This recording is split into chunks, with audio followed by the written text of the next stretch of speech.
Um, I think that our goal as people that believe in liberty is to reach a broader audience. I want to connect with hearts and minds. And that means I want to make these ideas popular.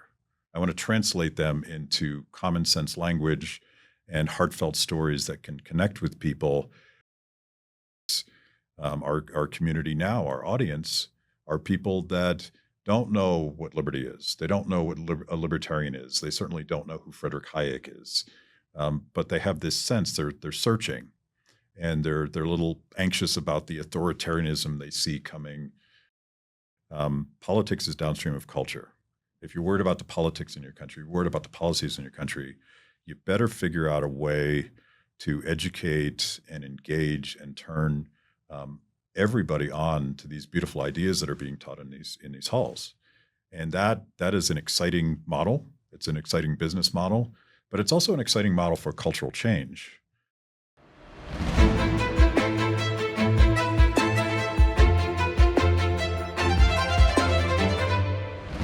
Inconformes, con el Dr. Jorge Díaz Cuervo. This episode was recorded in English. Matt Kibbe is president at Free the People, an educational foundation using video storytelling to turn on the next generation to the values of personal liberty and peaceful cooperation. He's also co-founder and partner at Fight the Power Productions, a video and strategic communications company. Kibbe is the host of Blaze TV's Kibbe on Liberty, a popular podcast that insists that you think for yourself.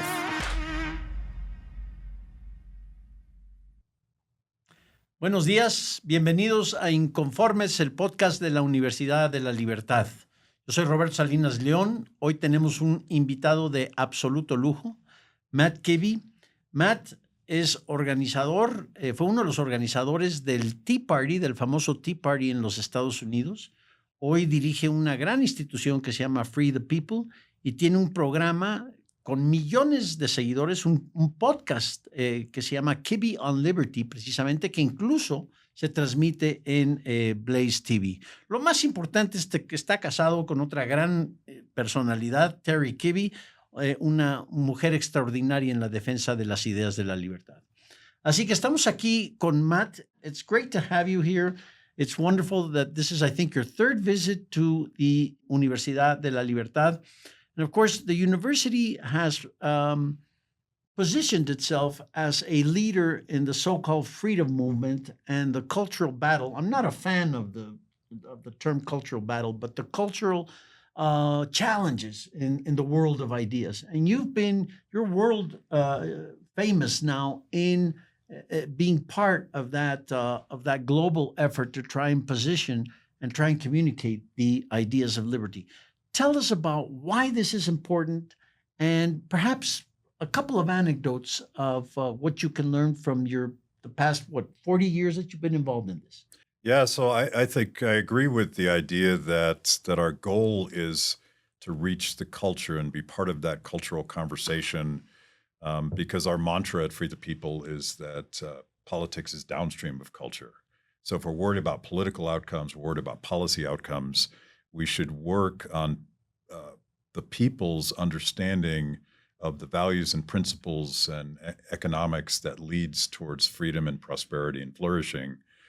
We decided with the emergence of social media and particularly video that the best way to reach people was to tell stories via video.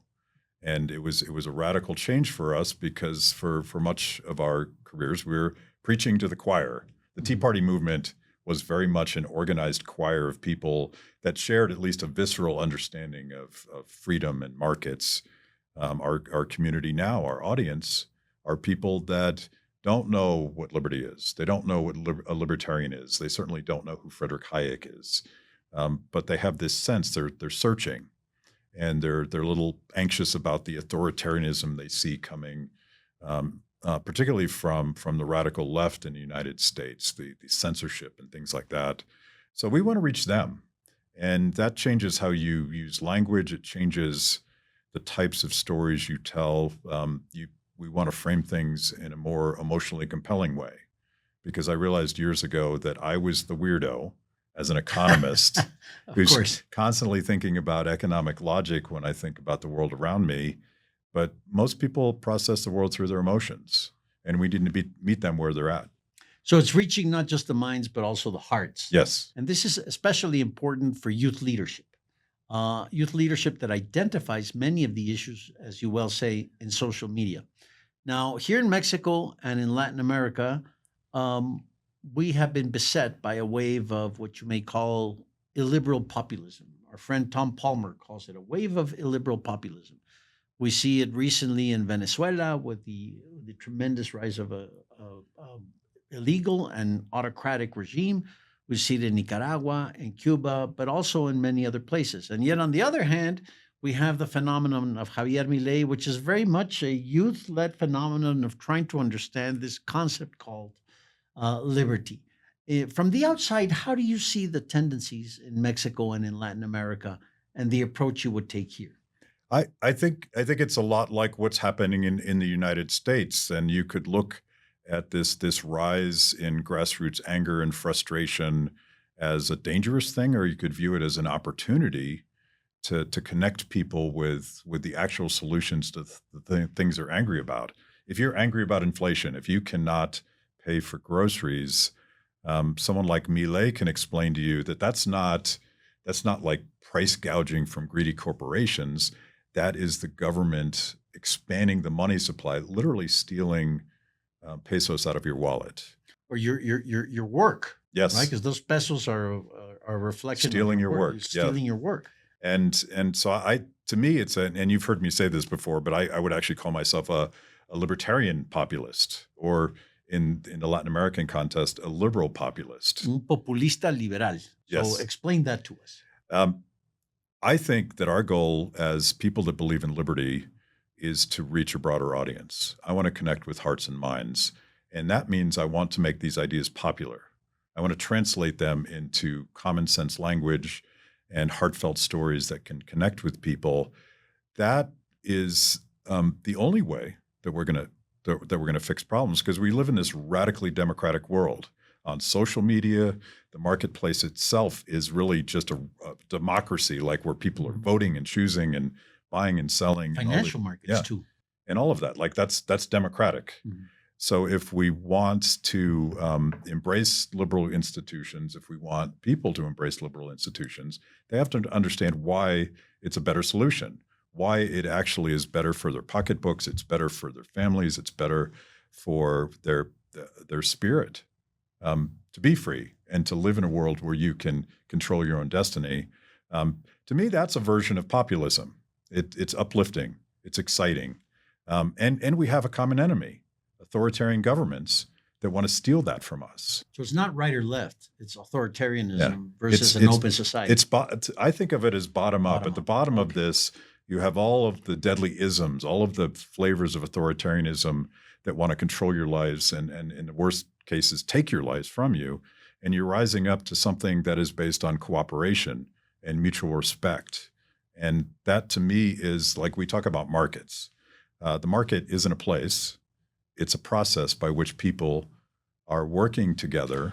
That's very important. It's not a place, and it's not a model either. Right. Right? It's a dynamic human process. It's how we work with each other.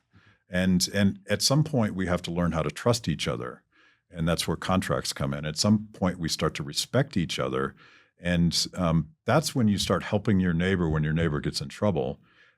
That system works so much better than expecting some politician or bureaucrat who doesn't know your name, doesn't give a damn about you.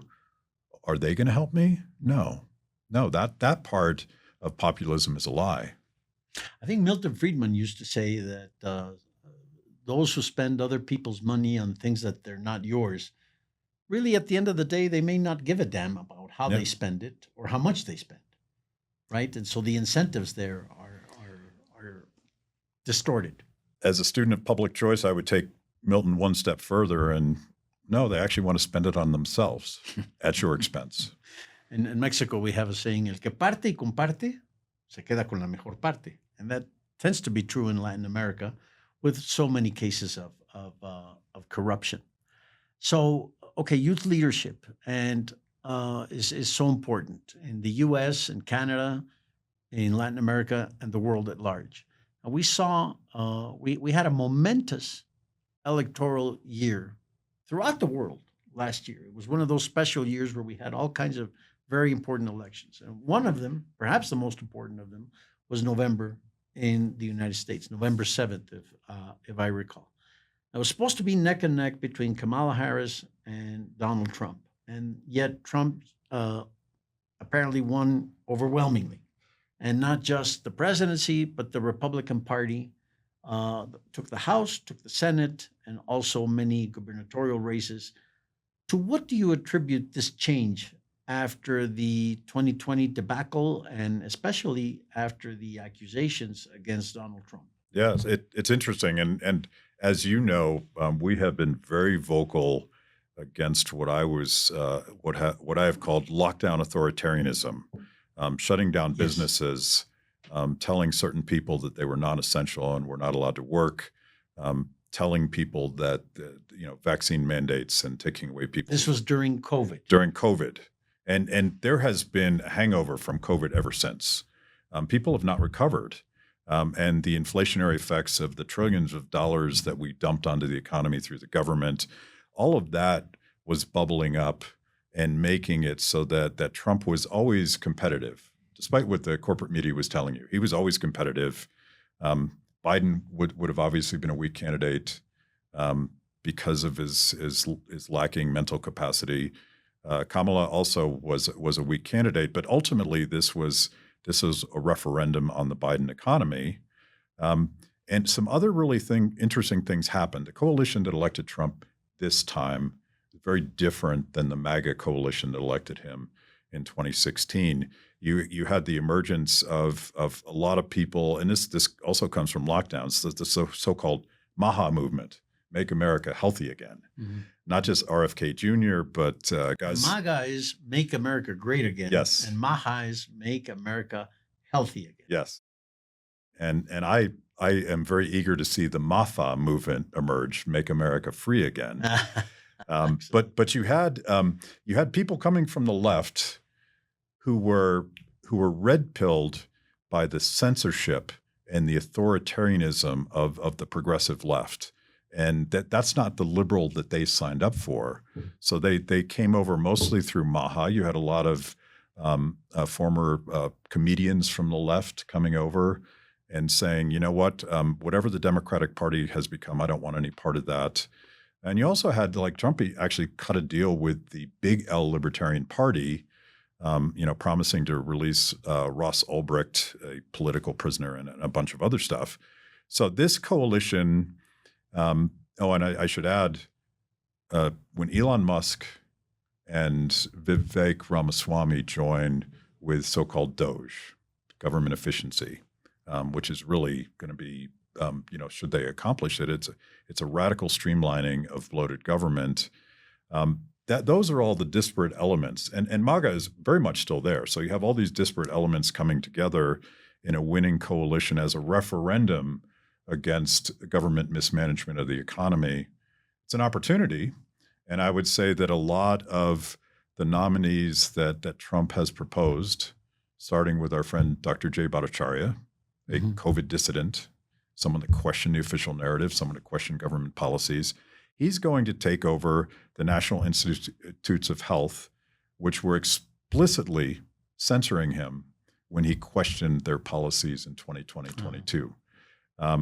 And you have a number of these types of people coming into the new Trump administration. So it's a different mix. Well, part of that constituency, surprisingly, there were also Latinos, right? Yes. And you have Marco Rubio being assigned as Secretary of State, and that's led to a semblance of hope, especially in countries that are now beset by absolutely devastating autocracy and authoritarianism, Venezuela, Nicaragua, and Cuba, especially. Now, here in Mexico, all the talk is what's going to happen to free trade, or at least trade that is somewhat free with the United States, because that relationship has transformed Mexico enormously. It's almost like a new culture has emerged where Mexico has become the number one exporter of the United States, but also the number one importer. So we buy more from the United States than any other country in the world. Sometimes that surprises people. But if Trump is true to his word with 25% tariffs across the board and with an extra 10% tariff here and there on strategic products, that's going to change the name of the game after 30 years of a very successful process of regional integration in North America. What's your take on that? So I always want to be an optimist, and I will give you both the optimistic view and the pessimistic view.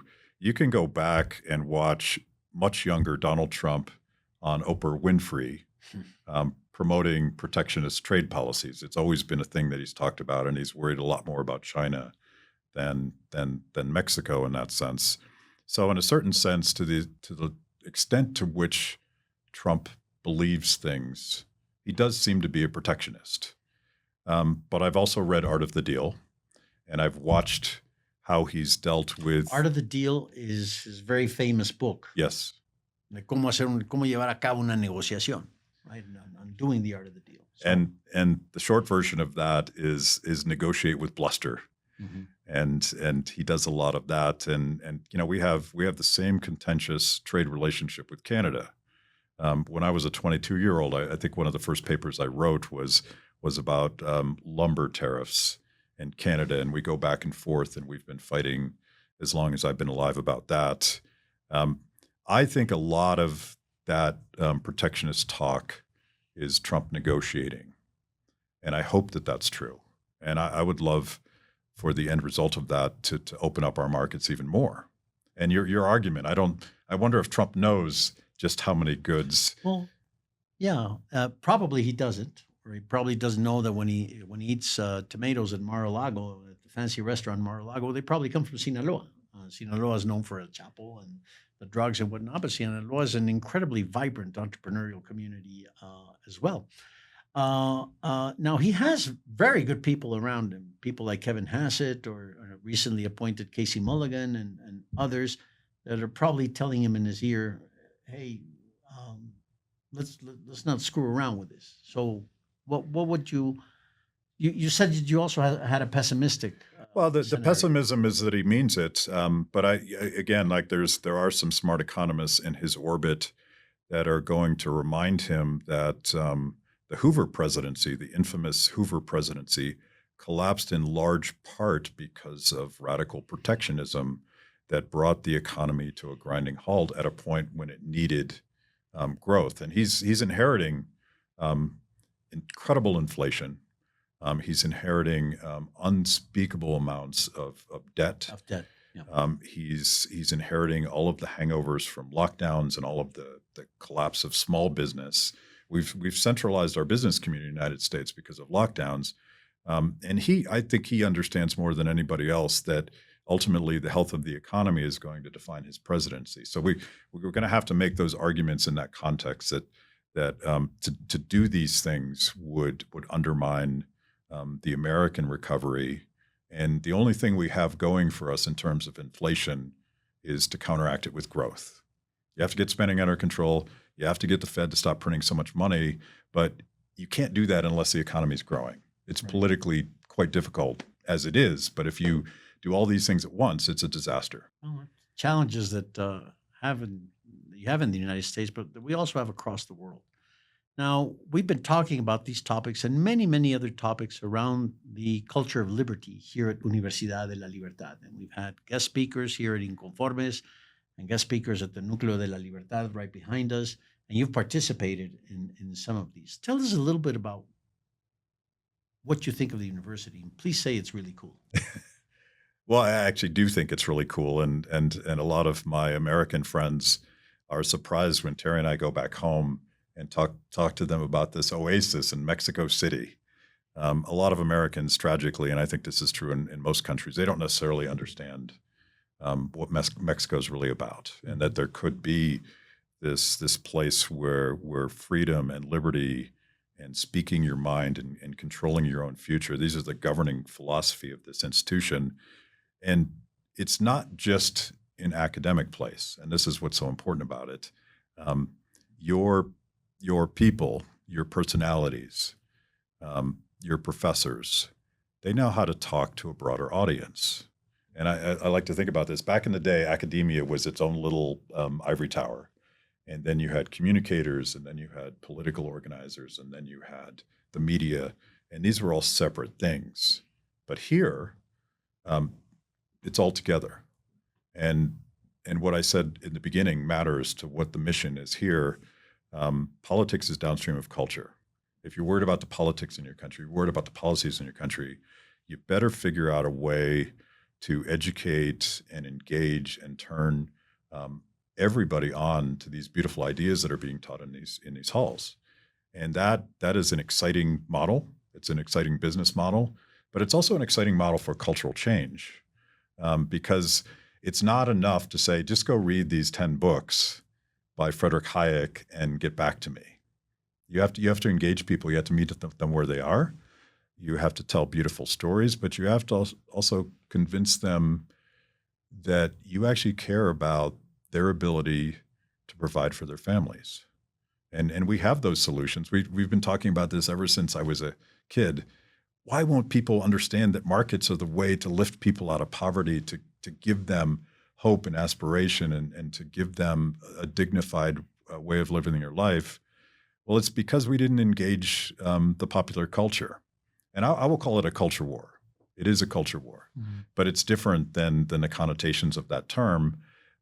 We're just going to mix it up with people in a way that we've ceded to the radical Marxists for too long, and that's what's happening here. Well, and the focus has been on forming entrepreneurs, risk takers, people that are not afraid to engage in risk, but that also know that you have to measure those risks and learn how to measure those risks. And you find out very quickly that in order to be able to perform your entrepreneurial mission, you need a culture of liberty, and you need simple rules for a complex world, and you need a stable currency. So it does matter to learn these things, and it's not just the 10 books by Friedrich Hayek or Jose Maria Luis Mora or any other of the great thinkers in the classical liberal tradition. They make a difference in the bottom line, in your EBITDA, and in the success or failure of your business. And we think it's really cool. We're very excited about it. And part and parcel of that is inviting people like you to share your experiences and share your ideas. I hope you come back to Inconformes and perhaps share other stories once the Trump administration gets going, but also the enormous work that you do with Free the People and with Kibbe on liberty. And perhaps we can have Terry on the next podcast as well. Thank you, Matt. Thank you so much. Muchas gracias a todos ustedes. Matt Kibbe, como ven, es toda una leyenda, todo un personaje en materia de lo que es la comunicación, de una cultura de la libertad. Es un privilegio tenerlo aquí en Inconformes. Thank you again. Gracias. Inconformes es producido en la Universidad de la Libertad.